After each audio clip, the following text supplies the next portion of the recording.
All right, y'all. Welcome back into Shed Talk. Tonight, I got a treat for y'all. My guest coming in has a lot of educational experience, a total of 20 years coming in from Tennessee. She also was an assistant principal as well, and she has some trauma training for some of the troubled youth. With no further ado, how you doing today, Brandy? I'm doing well. How are you doing? I'm doing pretty good. I'm doing pretty good. Had a couple minutes to talk to you about the line of work that you do. Can you start from the beginning and tell me how this all got started? So, I graduated from college in 2006 with an associate's degree in education, and I taught for about 10 years. And then I got my administrative license, so I moved up. I was an assistant principal, and then I became a principal in that same school. So, I was an elementary school principal for 4 years. And then I left that district and I came to a different district.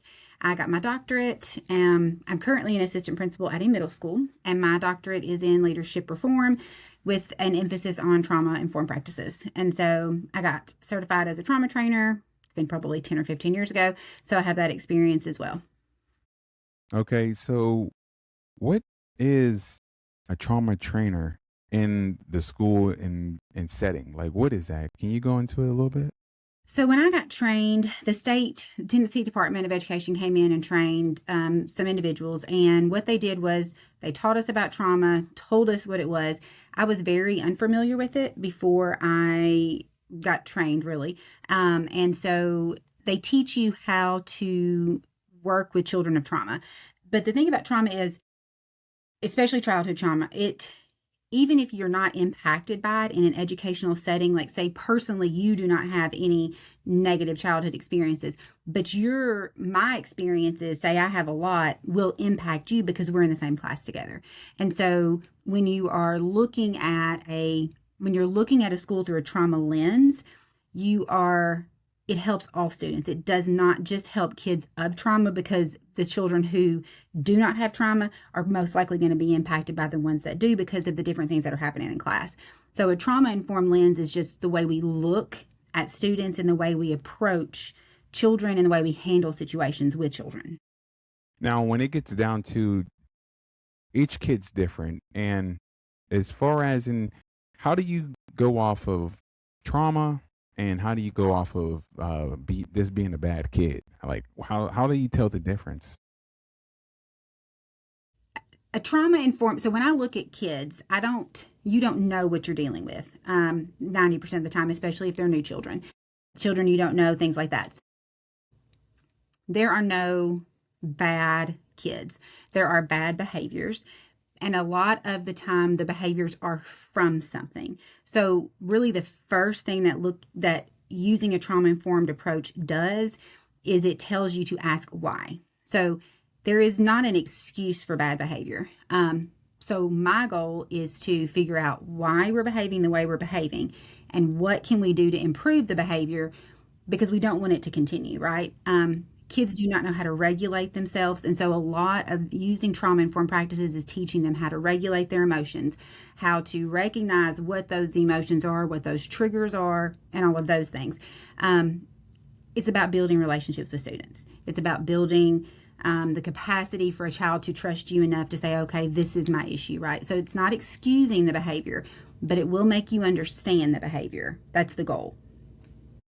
Okay, that makes a lot of sense there. Now, uh, in the perfect world, we would like to have the parents get on board with this as well. Do you have systems in place that where you work with the parents and the students as well, not only the students? So a lot of education, and especially doing it for as long as I have done it, is about building relationships. And it's not just about building those relationships with the children. You have to build them with the parents. So a lot of times parents send their children to school the best way that they know how, right? They're Hmm. sending the best that they have. So if a parent is upset about something, 90% of the time they just need to vent. They need to get that out. And you have to give them that space to talk, right? So at the beginning of the year, especially if you're a classroom teacher, one of the big things that we recommend doing is reaching out to parents. Hey, this is, they call me Dr. Dokes. This is Dr. Dokes. I was just calling to talk with you about, John, and he's such a great student. I'm so excited to have him in my class. And if you ever need anything, please don't hesitate to reach out. That's that first communication is so important, because if you call a parent the first time on a negative, it's going to put them on the defense, right? Yeah, they're going to be in defense mode. Mm-hmm. And so start that relationship early. The relationship piece is so critical. It's so critical to parents and students. Does that mean that they're always going to be on board? No. But if you have that relationship with them where it's, what can I do to help you? This is a team. I am his teacher or administrator, whatever, and I need to know what works for you. What do you do? What do you do when she's doing this at home? And so you make them feel like they're a part of the problem, as opposed to, this is my fault, I've done something bad. No, I want your help, right? We need to do this together because it will benefit your child. And that's what we want. We want success for your child, not this is a punitive, you did this wrong as a parent, because that's not helpful, and it's not beneficial at all. So I think if you really start working with the parents, and, they got to trust you, they got to know you have the child's best interest at heart. And I think if you have that relationship, they do start to kind of come around a bit more. I open up to you more. Yes. Right. And so personally, I've been through a whole lot. I've had a lot of childhood trauma and a lot of adult trauma, honestly. And so I'm an incredibly relatable person. And that makes it very easy for me to say, a parent will be real quick to say, you don't understand. You this doesn't make sense to you because you this. I have a child on the spectrum, so I have a wide range of knowledge on special education law. I have been through so much trauma myself that I've learned kind of what to do and how to approach a conversation. So my goal, especially as an educator, is to help kids, but it's also to help the teachers and help them understand what we need to do to help kids, because most teachers look like me. Right. I'm a dime a dozen, right? White females are very prevalent in education. So if you have not lived through different things as a human being, how can you relate, right? So if you didn't grow up in poverty, if you didn't experience anything traumatic growing up, how could you possibly relate? You don't understand. So it's not intentional. I just don't think people know. So because I had a lot of experiences growing up, I grew up in poverty. There were 4 of us. My mother was married way too many times. I have so many experiences that taught me different things. I'm much more relatable. And I'm very genuine about it. Look, I've been through this. I understand. Now, does that mean I don't condone poor behavior in children ever? Because we have to teach them. You have to teach them. You can't do this in the real world. It will get you put in jail. You'll lose your job, all these different things. So our goal is to teach them how to do it, how to cope, what skills they need to have, those soft skills that kids just don't have. But I think by opening up to parents and sharing some of my experiences and some of the things that have happened to me along the way, they understand, oh, maybe she does know what I'm talking about.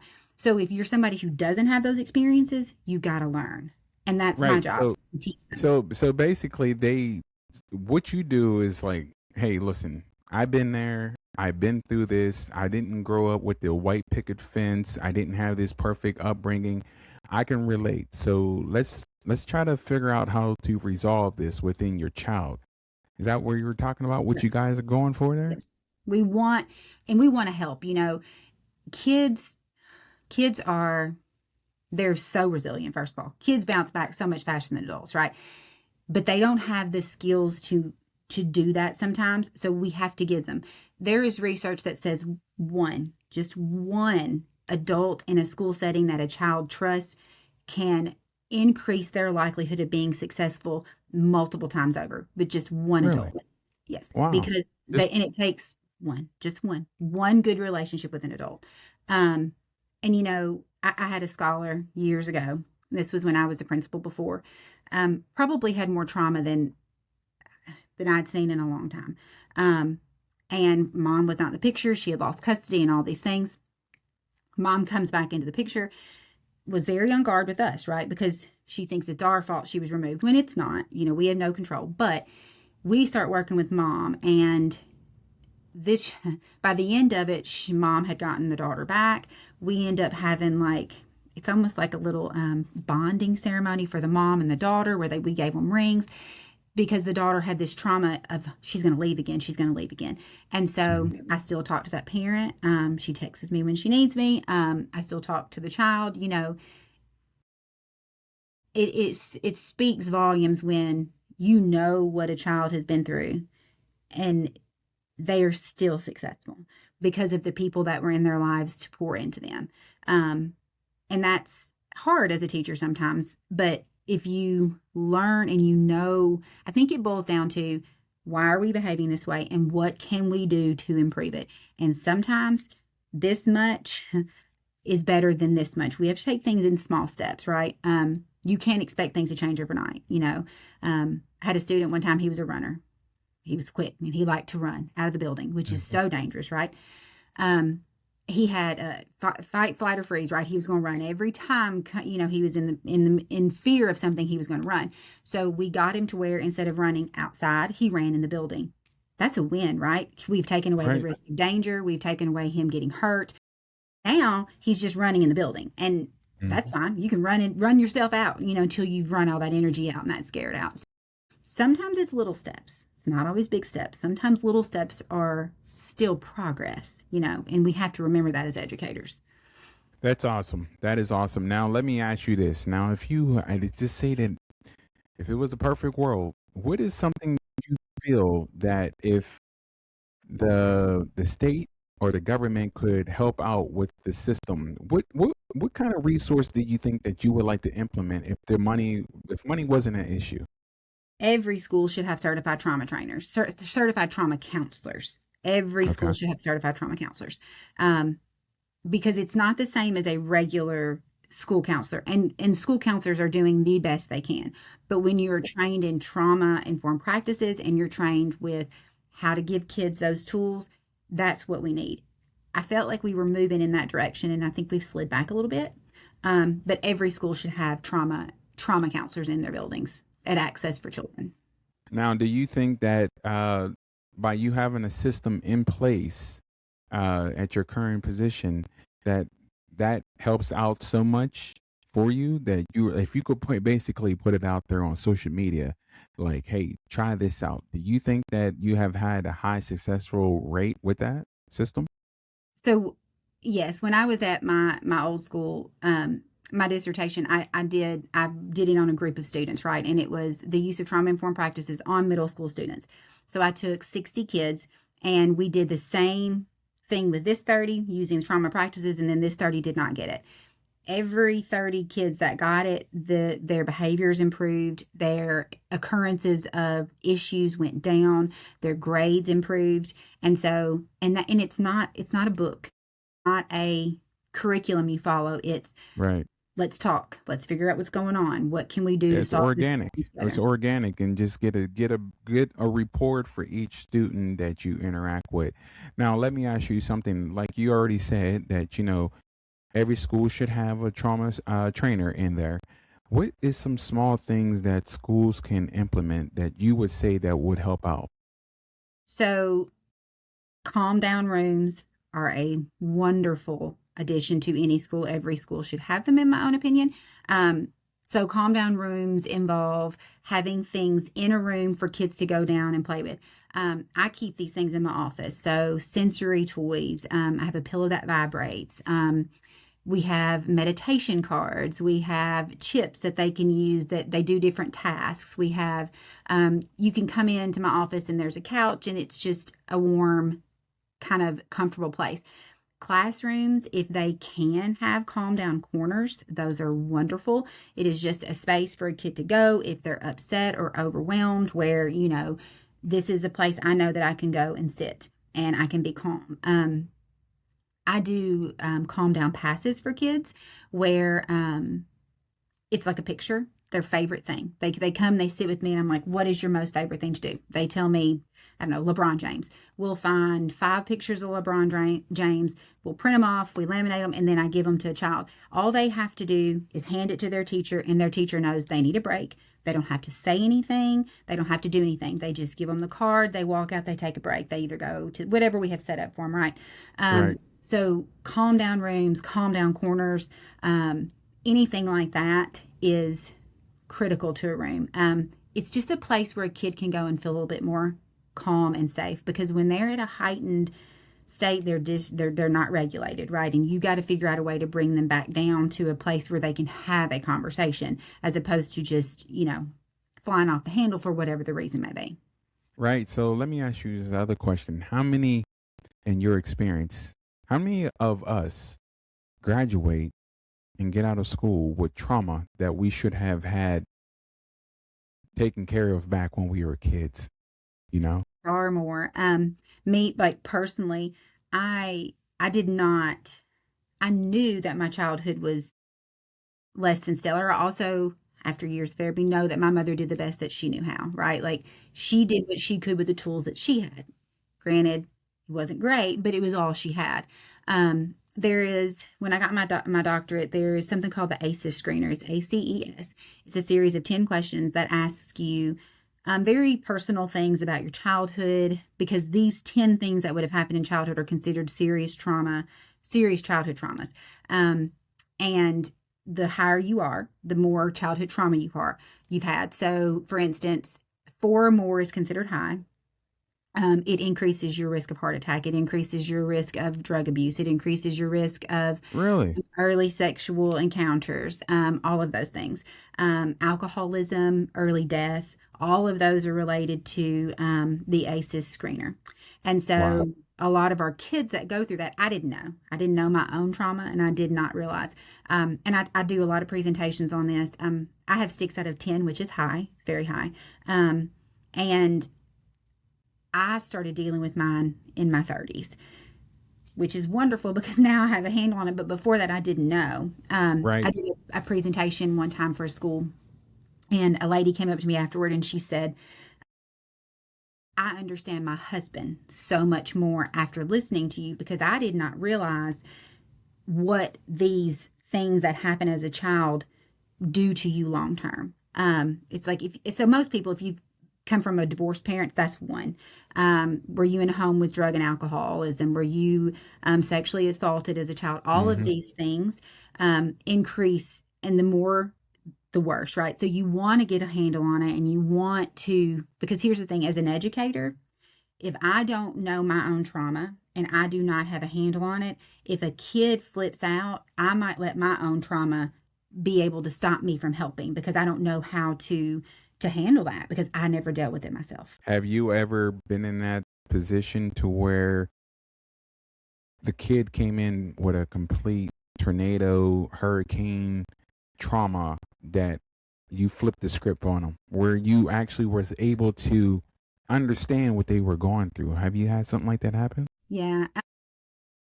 So we just, interestingly, this last week, so I work in a middle school. We have around 750 children. And Now, is this different minority? Because there are different so, ethnic yeah, backgrounds there. so my previous school, I did 15 years there. It was very high poverty, high minority. We were 100% free reduced lunch, which means every child ate for free, and probably 85% African American. That was one of the hardest jobs I ever did for 15 years, because you end up with compassion fatigue, which is where you can hear so much sad stuff about children. And I was a principal, so you get it from the kids, you get it from the parents, then you get it from your staff, and it's a lot. And if you don't know how to departmentalize it yourself, right? Now the school I'm at currently, it's probably 60-40. We're still free and reduced lunch, but the demographics are a little different. This is a true middle school, and I say the relationship piece is so critical, because this week we had a coach who, wonderful, wonderful man, coached all of the things, and he passed away. And Sorry to hear that. it was not great. And Wednesday, let's see, it happened Tuesday or Wednesday. To have Tuesday night or Tuesday day. And then Wednesday, we knew kids were going to be coming in, right? And you got to take them, you know? And so for the first 30 minutes of the day, you know, there's enough children that trust me that they're in my room and we're talking and they're crying. And, you know, the first thing that I tell them is it's sad. This is a sad thing. This is a traumatic thing to happen to children.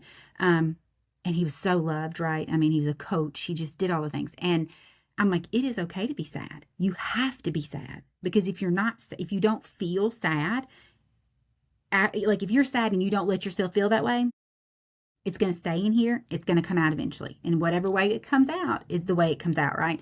So I tell them, I'm like, we're going to sit in here, we're going to feel it, and we're going to be sad about it. And that is okay.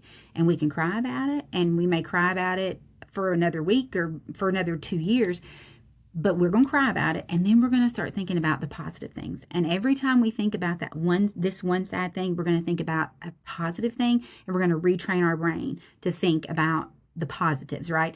And so you're teaching them those skills. And so, you know, by the time they leave my office, you know, they're not happy, but like they're talking about the positive things. So I've managed to take that mindset of we're all hysterically crying to, oh, but he was such a wonderful, you know, so it shifts that mindset. And I really think that just comes from trust, from trusting an adult and from being able to say, oh, she says it's okay for me to be sad about it. She's sad about it, you know. And that helps them understand, because if you do not teach children to feel their feelings, they don't know how to do it when they're older. Like me, I didn't know how, you know, until I was in my 30s, to kind of express myself in the way that I should. And so that's just one example of it working, because we're not teaching them. We don't say suck it up, because it's, you know, that was old school mindset, right? Suck it up, you know, Right, life, right. you know. Boys don't cry. Boys ain't supposed to cry, right? And I had boys and girls, everybody in there, you know, because when a child loses somebody that they're close to that motivated them, it's they just lost somebody that they trusted, right? And a lot of kids don't have people that trust. And so you have to accept and help them accept that and say, yeah, it sucks. This is a sucky thing. And it's a traumatic experience for everybody involved. But what can we do to, like, let's try to move. Let's try to, you know, let's try to remember the good stuff. And so it's really just giving them that space to feel, and that space to be sad, and that space to say, all right, now let's try to do something that we can to help each other, right? And so I think that is very beneficial to children, to be able to be sad Awesome. and to be mad. That's awesome. So, with all this being said here, can you tell me a time since you've been in this line of work for so long where some kids have came back and thanked you for stepping into their life and helping them out with their trauma? No, it's funny because my first 2 or 3 years teaching, I would raise my voice. You know, it's just trying to get their attention. And then one day I went home and I realized they don't care. They don't care. They get yelled at all the time. So that's not working, right? And so I Hmm. adjusted my approach to them. I see so many of my kids. Several of them are in college now, doing very well. Not all kids, you know, Right, go right. on to college, and we don't expect that. But from where I came and in the place that I was before, honestly, if the kids are working and that is a plus. Doing something positive. And Anything, right? you know, this year, I have one of my very first children that I taught. I have her 7th grade son, so that'll make you Oh, feel, okay. yeah. So, and you know, she told me when she's like, you know, you always talk to us and you always let us tell you how we were feeling. And I was like, of course. And she's like, you know, I try to do that with my son, and I try to tell him it's okay to be sad or be mad, or in, I want him to talk to me and I want him to trust me. And so from a parent's perspective, that I gave that to another young lady who now can take that with her son and say, you know, we can talk about things, and we trust each other, and he knows that I'm a safe place. That is that from a mom perspective, and an educator and just a person, I'm like, I'm glad I gave that to her, because she can, you know, she can do things for her son that she didn't have Right. as a child. Right, right. Implement that with her child that she didn't have that resource available.